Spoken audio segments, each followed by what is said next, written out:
Hi, I want today to talk to you about a certain unfairness. It is something I have been there, perhaps you can connect also with this.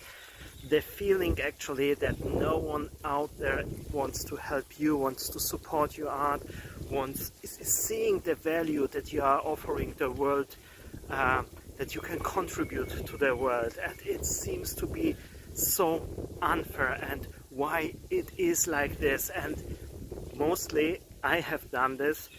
You are saying I have tried everything and I have tried with everyone and nothing is working and I cannot move ahead with my art career. I cannot go to the next level with my art and I am stuck in a way. And why is no one actually helping me?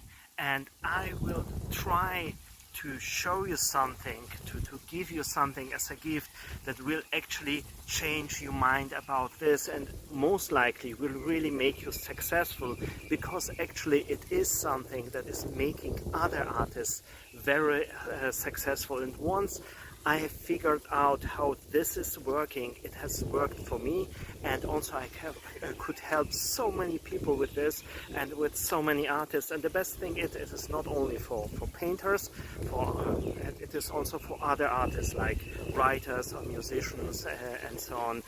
But the first thing that we have to understand is actually that how the successful artists are working, because when we are thinking this big myth that it is a situation, of course there have been situations that actually are the opposite, but when you believe this myth that there will be one day and someone will come along and he or she will discover you, and then you are getting into the hype of your artistic career and suddenly everything will turn out okay, it is a myth.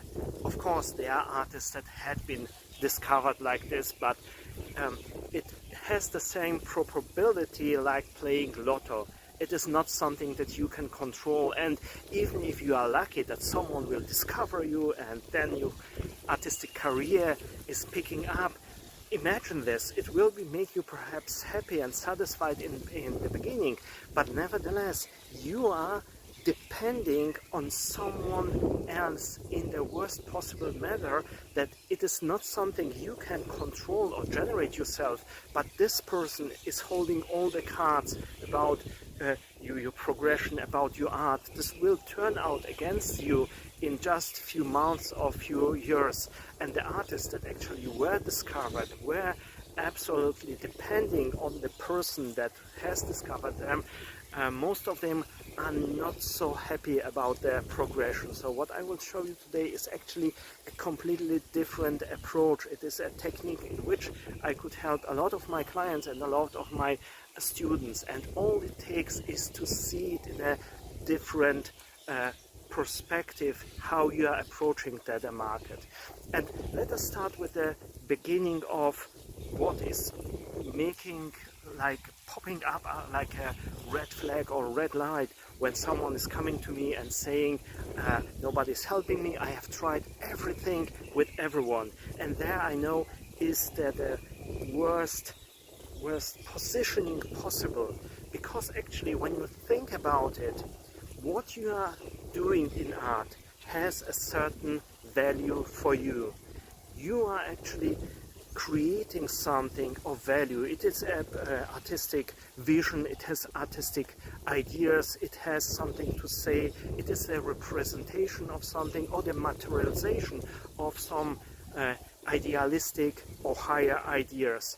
And you are doing this because it has a value for you and it has a certain meaning for you. You are not doing everything and painting everything and just switching from one idea to the next. There is a goal, an agenda behind it, an artistic vision that you are trying to express. And in the same way, the people in the art market that are connected to the art market, that are the art market, like galleries and so on, they have also a certain agendas, because in the end they are serving a certain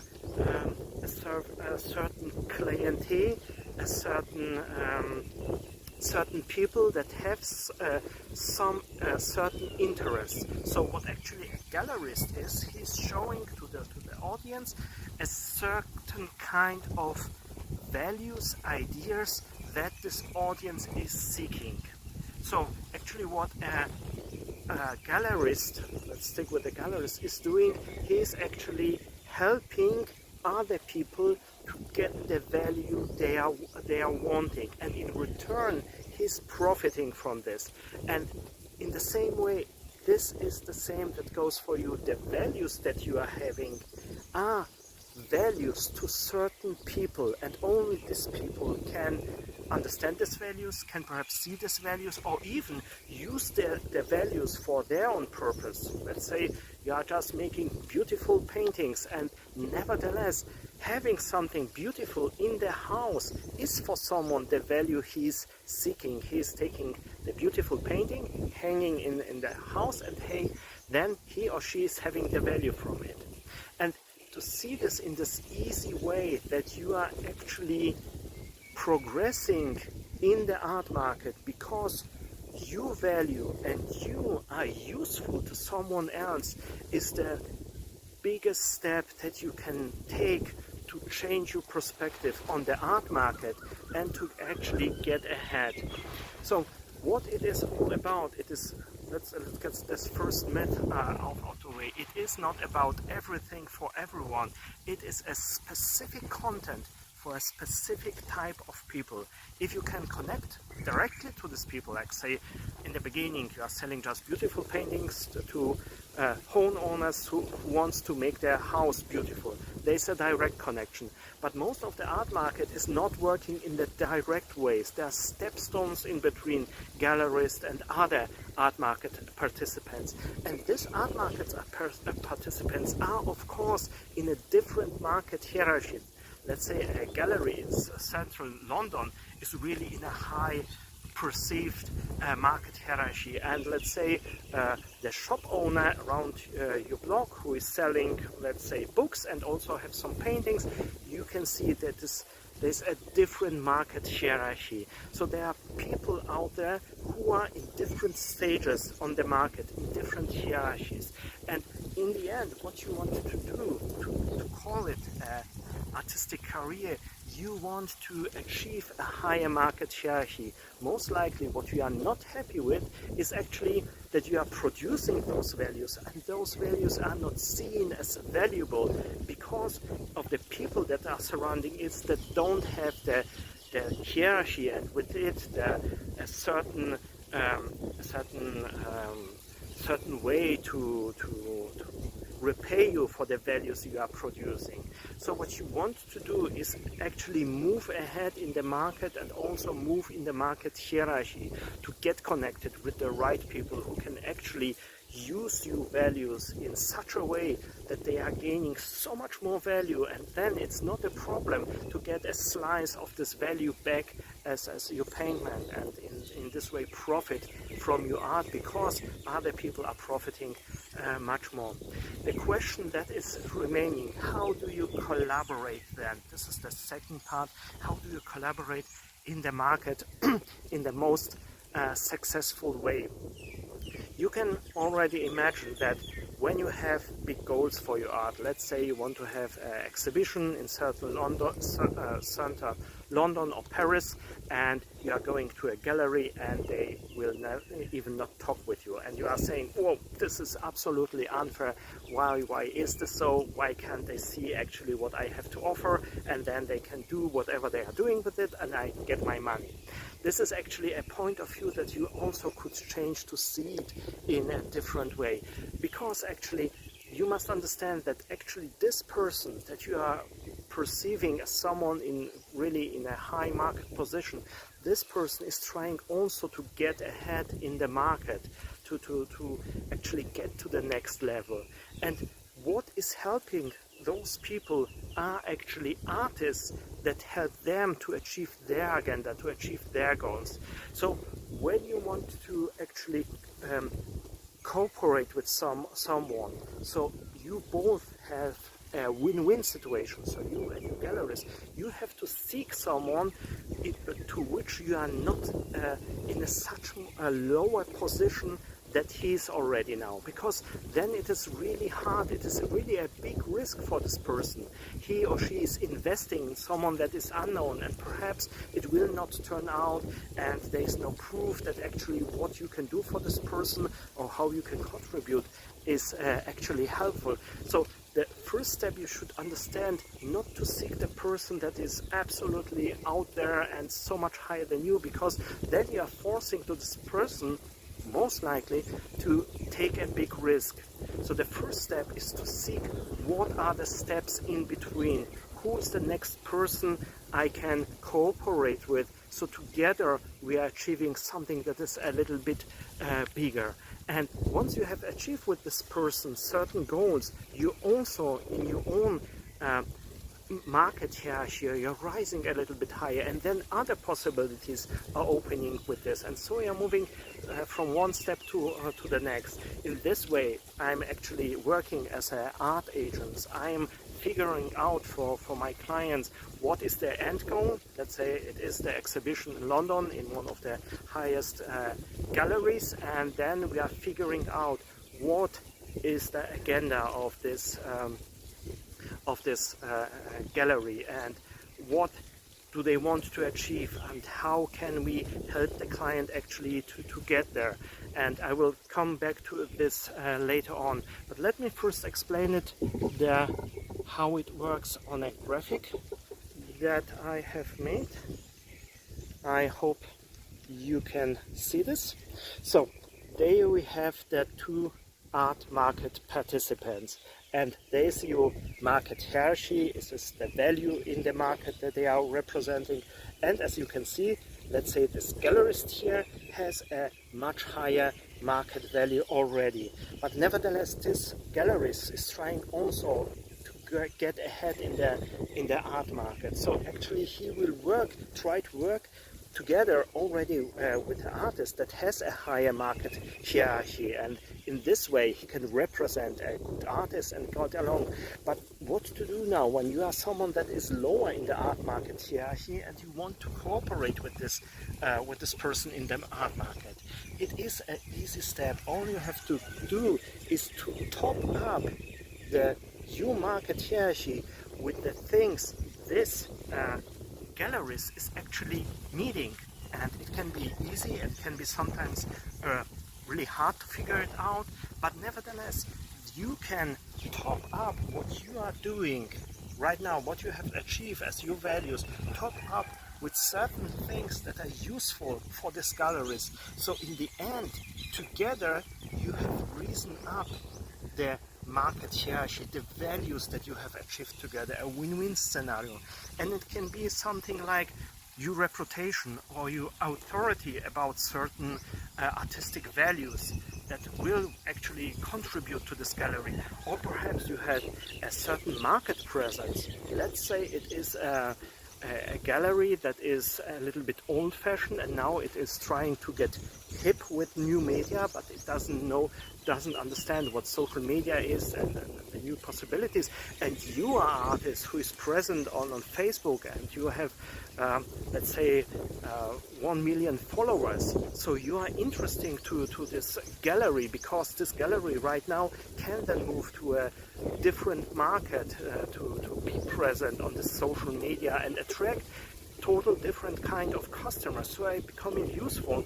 Or you are an artist that can actually get more attention for this gallery. Let's say the lowest possible possibility, you have just started out and you have nothing to offer to top your values up, but nevertheless perhaps you can design a flyer and then distribute this flyer around the town, and in this way this gallery is getting more attention. So there is not something like not being able to help someone else, because in the end it is not about why nobody is helping me, it is about why are you not helping someone else, and in the process you are also helping yourself. And in the same way, it is not about being there for someone else for no reason. Let's be realistic for a moment. The way you are buying your art materials, let's say you are buying your art brushes to paint your painting, or you are a musician, you are buying a music instrument.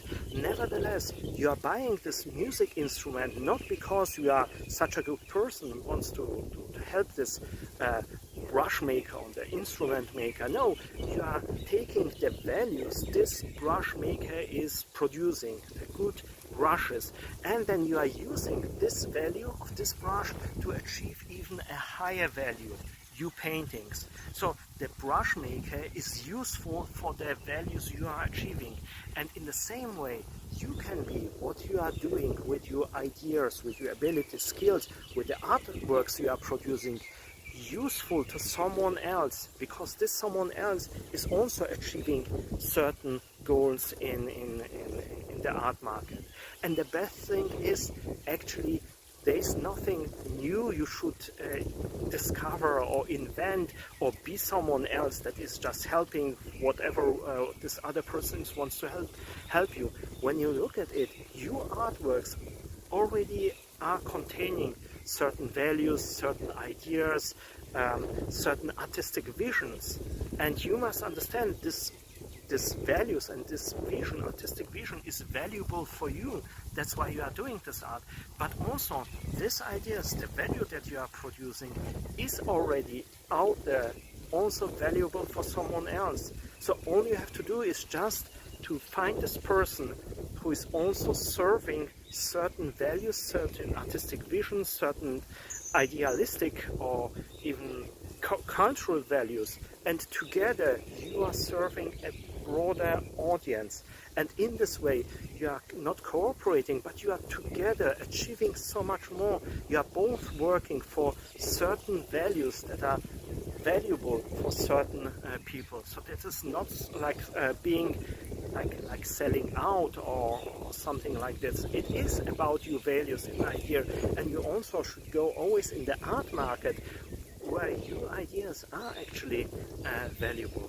And in this way you are together achieving so much more, and you are doing something with someone that is also on your side, because you together are serving the same kind of audience in the end.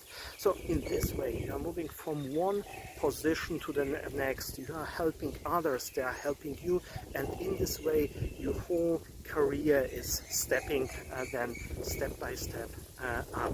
And this is actually also what the art agent is doing. There are also other methods, but nevertheless, when I understand that this artist's end goal is, let's say, exhibition in a certain art gallery in central London, we are then looking where is the marked hierarchy between those two, and if the marked hierarchy is much lower, how can we actually step this up so there's actually a contribution to this gallery. We are looking what is the reputation of this artist, what is the reputation of the artist who already have exhibit there, and then we are looking at this artist. Okay, this gallery is accepting artists who before they exhibit there done this and that, exhibit there and there. So we are going one step down to the galleries or the museums before making their exhibition. So we are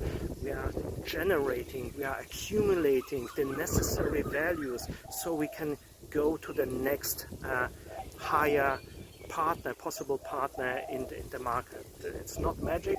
This is actually how it's done. It is done, of course, in different ways. It's a lot about networking, but nevertheless, it comes down to the value that are valuable for someone else. So together, you and he can achieve a win-win situation, and especially a win-win situation for the audience you both are serving. So if you have today the time, sit down, think about the values, of the ideas, of the vision that you are having in your art, and think about it, for whom is this valuable, who can see actually the value, who you can serve, and then you can figure out who is already serving this kind of people, and how you both can together do a even better work to expand on these values, on these ideas, and out of this a cooperation can develop. And when this person is too high in the market, go to the steps between. There's always something actually that you can do. There's always a position in which you can step up to the next possible partner, and then together you are achieving more, and then you are seeking the next possible partner, and again you are achieving much more, and then you are stepping up step by step up the steps of your artistic career. It is easy and like this, but sit down first, think about your artistic vision, about the values, and think about it. Who can you help with your values, with the addition of certain things that can top up the values that you can offer, and then just finding the right partner for it. This is it. So it's not about why can't nobody help me, it is all about why are you not helping already someone else, so together you are achieving more. I hope this is interesting for you, and I also hope to see you in the next video. Until then, see you soon. Bye bye.